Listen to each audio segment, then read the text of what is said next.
épices où j'ai travaillé, où on faisait du ras el hanout. Et le ras el hanout, c'est un mélange d'épices, vous voyez. Et ce ras el hanout, c'était la... Zalnout. Ras el hanout, je n'ai jamais su ce que ça voulait vraiment dire, personne n'a été capable de me le dire.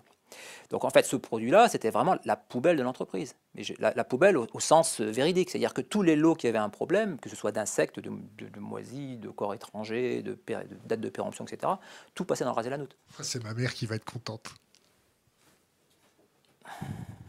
Je ne dis pas que tous les fabricants font comme ça. Je disais que là où je travaillais, ça se faisait comme ça. Vous avez passé combien de tonnes de périmés?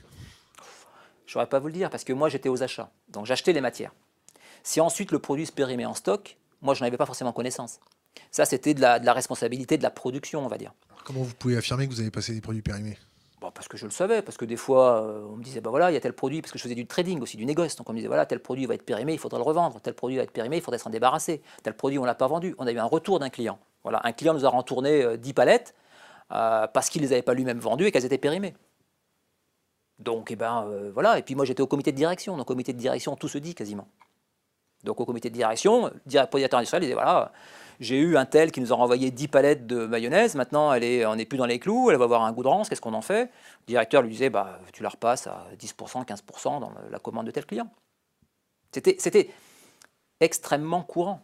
C'était même pas des choses qu'on relevait.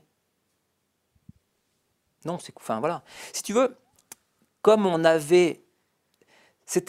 On parlait techniquement d'un problème technique. On apportait une solution à un problème qu'on avait. On avait 10 tonnes de produits qui avaient un problème, on essayait de les passer. Mais ça s'est passé pour les épices, ça s'est passé pour les sauces, ça s'est passé pour le miel, ça s'est passé pour tous les produits que j'ai connus. Pour des champignons surgelés, pour des produits surgelés. On a même eu des containers, par exemple, qui avaient eu une panne pendant le transport. Le produit avait commencé à décongeler, il avait changé de couleur. On a fait des analyses, l'analyse microbio était bonne. On s'est dit, bon, bah, c'est pas un produit dangereux, et ça a été passé. Mais c'est tout le temps. Quasiment, oui. Jamais entendu de raviolis halal au porc ou des choses comme ça? Pas chez moi. Enfin, pas dans les entreprises où j'ai travaillé. On ne faisait pas ce genre de produit. Mais ça s'est déjà entendu dans l'agroalimentaire que la chaîne halal soit contaminée? Bah, j'en ai souvent entendu parler, mais j'ai jamais pu le vérifier. Personnellement, j'ai jamais pu le vérifier. J'ai jamais connu quelqu'un qui m'ait dit on a fait ci, on a fait ça. Je serais vraiment pas surpris. Je suis quasiment même persuadé que ça s'est fait, mais je sais qu'il y a eu des analyses dans certains pays. Par exemple, je sais qu'en Malaisie, puisque bon, maintenant je vis en Asie et qu'en Malaisie il y a eu un scandale récemment sur ça. Donc je sais que ce sont des choses qui se sont pratiquées, oui. Quand on dit gélatine de porc, quand on fait des bonbons, ils sont halal ou ils sont pas halal?